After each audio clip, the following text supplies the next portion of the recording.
lot of friends like I've not got suicidal. I've been there before like been in a little place to be honest like I find talking to these people like going to like success and jams and stuff like that. I personally went to hurt myself. Big time it helped me out a bit.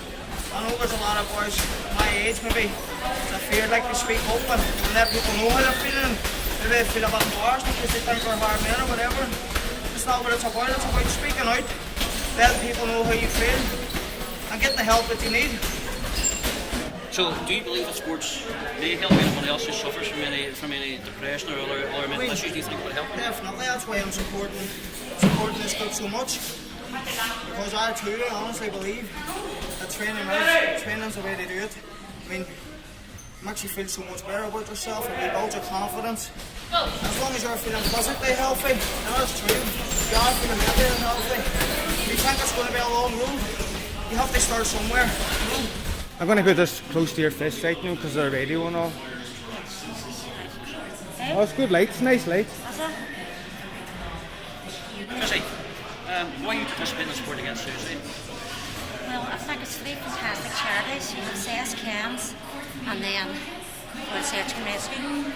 So whenever I came up, I was glad to do it myself. In the past, I've used two of those myself, both Cans and CS. So I feel very strongly about them. And how are you finding training both physically and mentally for yourself? Fantastic. I could not train now more for mental health. Best thing, especially with the boxing, I think it's fantastic. Love it. It's great. We're participating in sports against suicide because it's a main issue in our city at the minute. I went through the path of nearly committing suicide myself and I've lost one of my best friends to suicide. So I feel that it's a good cause and I'm participating in it. World Search and Rescue, they helped me to be where I am today. If they hadn't stopped me, I wouldn't be here today to sit in front of these attendances. They helped a couple of my friends from the foil, so we're glad to keep the World Search and Rescue. Nikita, why are you participating in sport against suicide? I heard about it on Facebook and I think the main reason why I went first to my friend Mandy committed suicide, and it was heartbreaking for all of us really. So most of the friends got together to do it. They raised money for the sport and they like to have me last Andy. So we're doing it for Andy as well. Why did you get involved with this sports against suicide? Well, basically what it was, the whole idea where sports against suicide came from was the United Community Membership Union, which both myself and Sean McVitie's members of, and the chairperson Sean's secretary. We had a branch meeting and we were discussing about the issues that we should be tackling, and something that's very close to Sean's heart, which he brought up straight away, was he wanted to tackle the issue of depression, suicide, and mental illnesses, and something that the whole membership at the time jumped straight on and says, yep, that's one of the top issues that they're suffering from now. It's becoming quite an epidemic today as people take their lives. So, and we know that the three charities are struggling themselves to keep themselves going through funds. So, the first thing we done is we thought we would bring the sport against suicide together. The whole idea was to bring the sport community together, to raise money. But it's developed from that. It's developed from not only we bring the sport community together. It's people are turning to sport. A lot of people find themselves they're making inquiries. Where can I train? Can I join the gym? I want to get involved. Sean, 11 weeks out from the fight night, which is what the fundraiser is all about. It's going to be a fight night at the end of the night. That everyone he thought 11 weeks out it's going to be tough to get fighters. So we thought so far out we'll give them a few weeks to try and get fighters before 6 weeks before they train them. We set the page up at 3 o'clock on a Wednesday, 11 weeks out. By 10 o'clock that night we had all the fighters. And then we had streams of people sending mail or sending messages to people they think we've had to turn it around. That's such the interest, but also it's such the support as well that we're getting on this issue. This issue is raising a serious amount of support, which shows the problem, and it's a recognised problem in this town, but it's not the awareness. It's not as should be in there. We need to visit, we need to fish on what's going on, why are people committing suicide, how can we deal with it, and the sporting community believe that they're one alternative.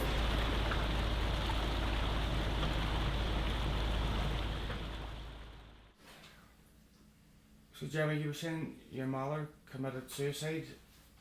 When was that? July 2009.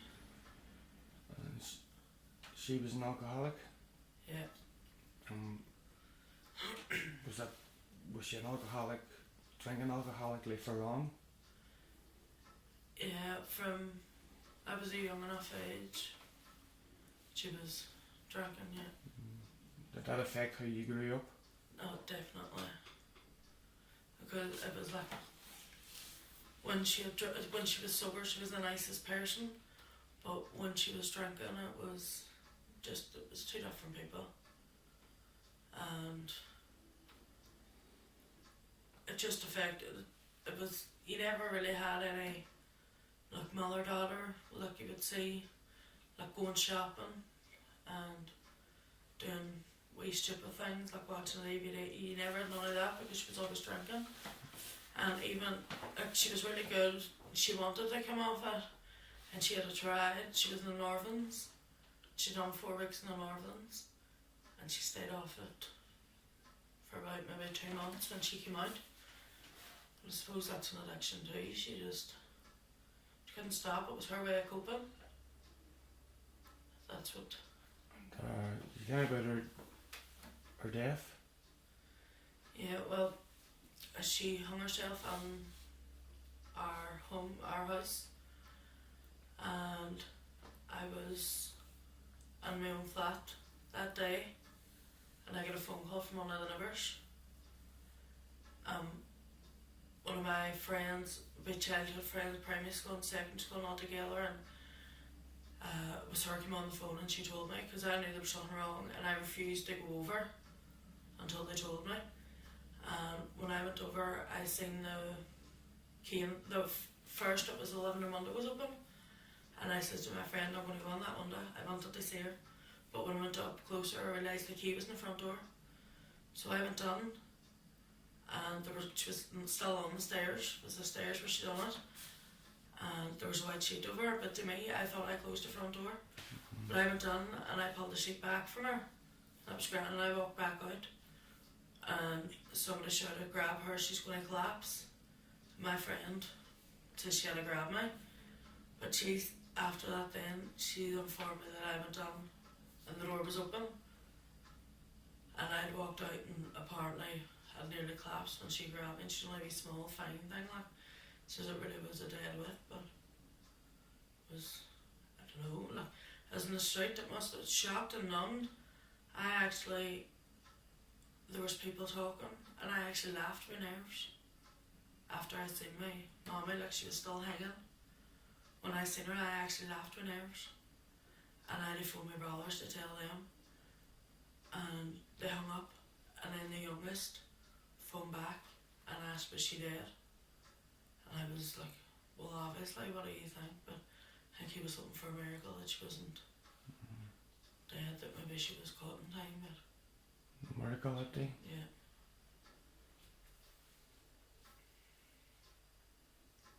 Certainly the majority of people we would come into contact with would have taken some form of alcohol or medication, which would be a contributing factor to present themselves to their average age. But we would have people as well that haven't taken any form of accelerant at all. So it's a bit of both. The majority of people, yes, it would be alcohol taken. Sport Against Suicide is a really good campaign. I think it's probably the first one of its kind that I've ever heard of, and as well as being a fundraiser, more importantly, it's actually about raising awareness of mental health issues, and specifically the fact that to try and encourage people to get more involved in not only sport but probably exercise as well, because it's proven that light exercise, getting involved in sport, can lift your mood, it can improve your well-being as well. What we find within Fire Search and Rescue is that a lot of people that we would come across and talk to, you would see a relief from them, that you're prepared to talk to them and ask them that difficult question. You know, about whether are you feeling suicidal, are you feeling down, and for a lot of people, it's the first time someone's had the courage to actually ask them out loud, because there's this fear among some people that you shouldn't mention the word suicide, and you should, because people should talk, people should ask those difficult questions, and for a lot of certainly young people, they want to talk, they want people to listen to, and that we feel can make a real difference. Big shots playing inside of nightmares. They don't go away.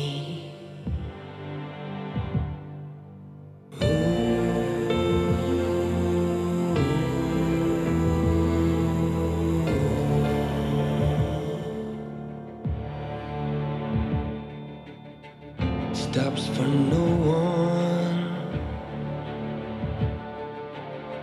It can be yours. From the sun in the desert. The weekend that we found Kieran was an ordinary weekend. There was nothing different about it. I sent the usual text on a Sunday, dinners at 3. He didn't respond. I just assumed that, you know, he wasn't coming. Sometimes he came late, sometimes he didn't come at all. I didn't think anything of it, and then we got a phone call on a Monday night to say that his friends hadn't seen him, and I just got this real gut feeling.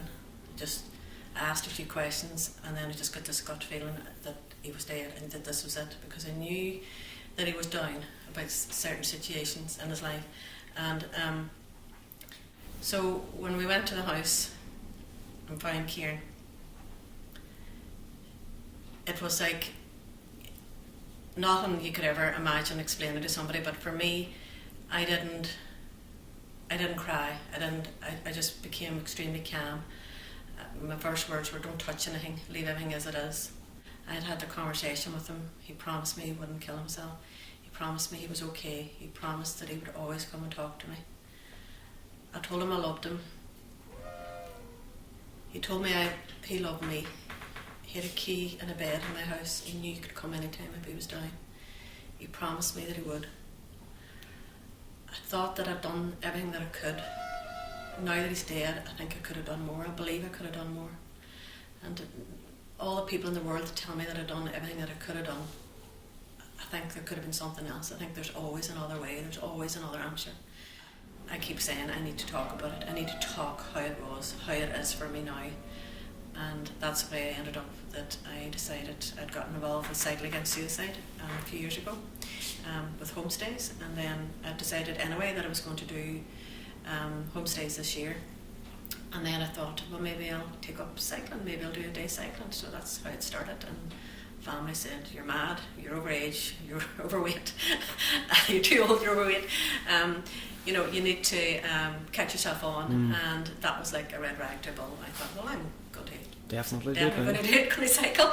The cycle against suicide starts in Dublin, and it does the whole of Ireland. It's 1,400 kilometres, which is about 840 miles. It finishes in Belfast. Sorry, that's totally wrong. It starts in Belfast. It does 1,400 kilometres, 840 miles, and it finishes in Dublin on the 10th of May.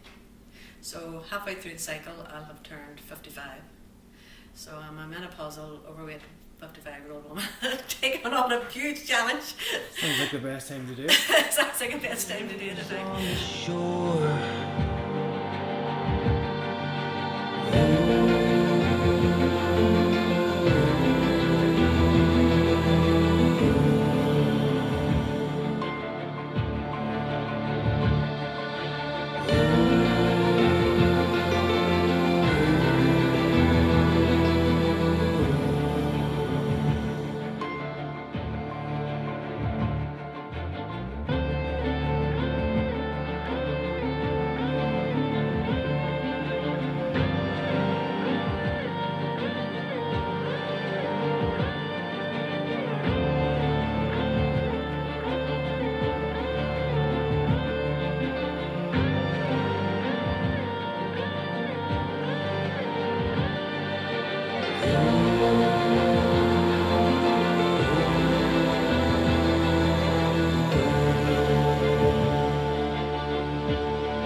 So the event is XFS that we're running on here. It's like a fitness and fashion event.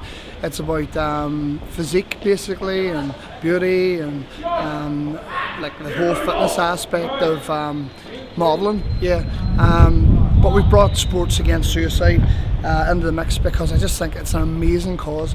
I think taking the two together, linking sports with suicide, is unreal, because firstly, there's nothing better than helping for depression than actually getting out there and getting into physical activity, raising them serotonin levels, making yourself feel better, and get sport involved in it to raise funds for it. I mean, everyone loves taking part in sport.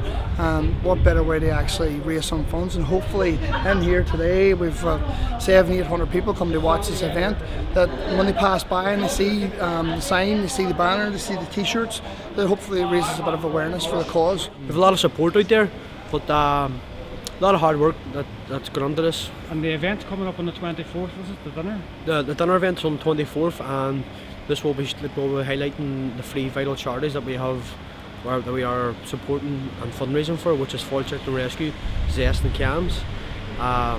On this night there'll be entertainment and a meal. There'll also be vital information on what the charities do and our aims for Sport Against Suicide in the future. All the money we raise will go towards the 3 charities in question. As far as we knew, there never was a problem either, nor we didn't know anything. He never felt low, or he's working on me in Kildare. We have a stock car club in Newton Cunningham, and he was big into that. And when he wasn't racing, he was driving the forklift, taking the cars off and on the track, and always his head was racing cars. Like, never was a problem that we ever knew about. He went out to a friend's house, because he was going to go up the town. He never usually went up the town, but they said he get a shirt ironed for him to go up the town. He says iron the shirt, and that's right. Well, he went out the door laughing and carrying on as usual, went up to the friend's house. He never came back for the shirt. First news we got, we were away at Letterkenny at a pre-wedding thing, and the first news we got, Adrian had jumped off the bridge. It was seen by a taxi driver. So I was going onto the bridge, and then a cousin of mine, or my nephew, Rory, he went over the bridge and seen his slippers sitting at the bridge. And it was his slippers, like, and we went and locked in. So whatever was on his head? Whatever came through his head, or whatever in his head, or whatever it was. I thought personally, drugs, like, or something. You know, everything goes through your mind, but there were no drugs in his body, so they didn't quit. Oh, there's a lot of questions to be still answered, like, in our heads, like, but I don't think they'll ever be answered now, you know what I mean? Are you at peace with it?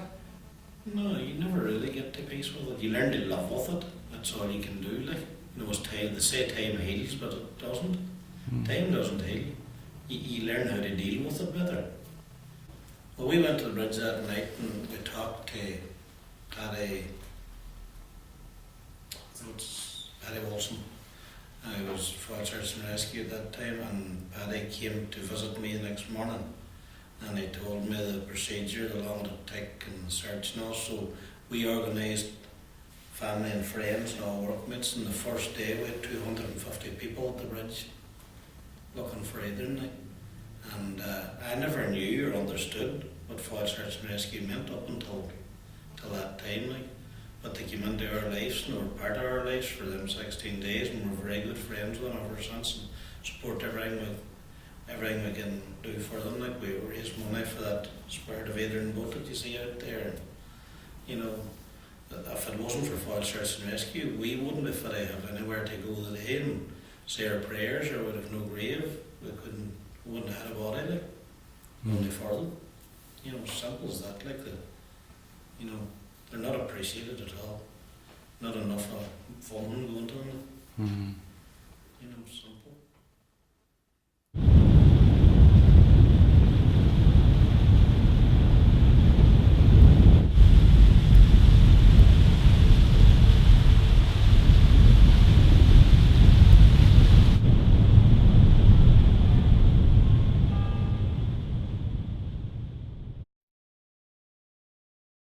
I was out from a Monday to a Friday, and I was on the hospital from a Friday to a Monday. And when I was out, I had social anxiety. I couldn't go out, and somebody told me one night to try this meth, and I tried it that night. It gave me confidence. It was back to my old self, more outgoing, being able to leave the house and everything else. But from then on, for about a year and a half maybe, I was taking it every day I was out of the hospital. Because the people that introduced it to me were only acquaintances, really. They weren't friends. So my own friends were getting married and stuff. And when I took drugs, I had a self-harm before I went on to Grantia, but it was only superficial. And when I took drugs was the first time that I caught myself that I actually needed stitched. And is it a slow decline that it caused your mental health, or was it quick? No, it was quick. It was quick enough, yeah. Where I didn't see it at the start, where the nurses in the hospital, my friends were saying, you know, like, you already suffer with bad mental health and drugs. I was going to add on to it, and I was fighting the case. No, I'm taking drugs because I'm feeling bad. And I kept arguing that drugs wasn't affecting my mental health. I didn't see it, but now I see the impact that it had on my mental health. And I was getting discharged from Grantia, and I went straight to the bridge. I still had my bags, my clothes, everything from Grantia with me. And I was on the bridge and I was like taking it slow, walking up, and because there was too many cars on the bridge, and I thought to myself, if I get up here now to jump, there's somebody going to pull me back. So I was taking my time and I was walking up the bridge, and I got to the middle of the bridge and I looked, and there was no cars on the bridge, or at least I thought there wasn't. My head must have been that gone, but I got up on the bridge and I was halfway over the other side, and I looked and there was a man coming running over to me. It stopped a big work lorry in the middle of the bridge and came over, and he had got me down, but at the same time, full search and rescue were on the scene within 2 minutes, and they were talking to me, calmed me down, sat me on the ground so I wasn't stood up in case I tried to jump again. Asked me my name, how I was feeling, and was I thinking of jumping, and then straight after that a priest and the police had followed, and they were sitting chatting to me, full search and rescue, making sure I was alright. And where they must have seen me on the cameras, or somebody must have phoned. I really don't know, but to this day I'm thankful for it.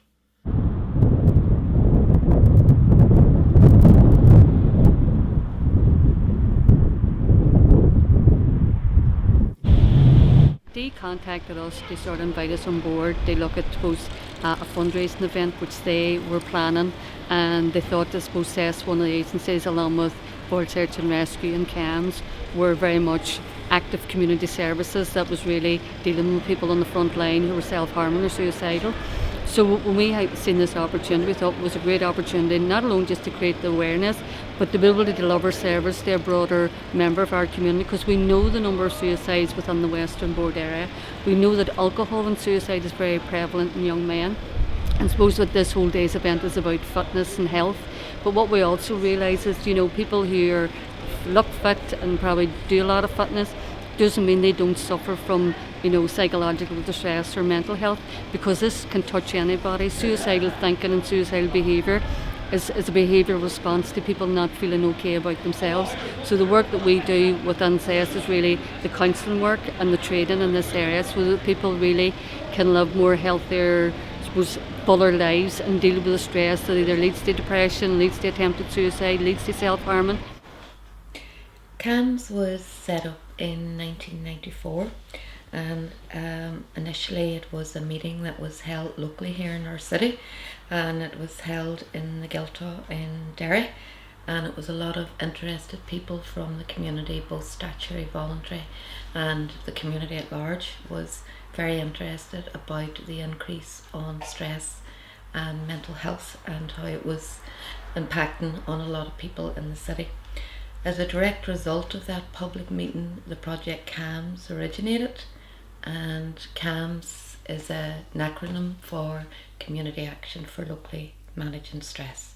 So we're well into our 20th year, and the project is seeing a significant increase, particularly in young people presenting to the centre here with ongoing problems associated with depression, self-image, low self-esteem, and some of the young people presenting with quite suicidal tendencies.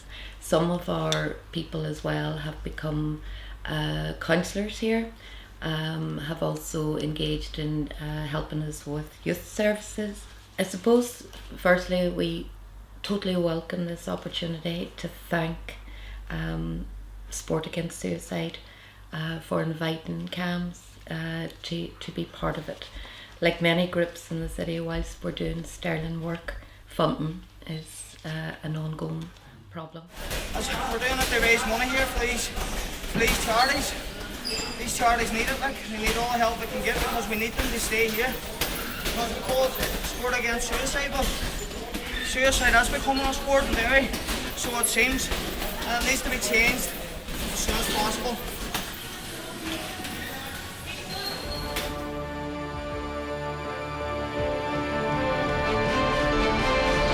Inside this little box, so much trying to get out.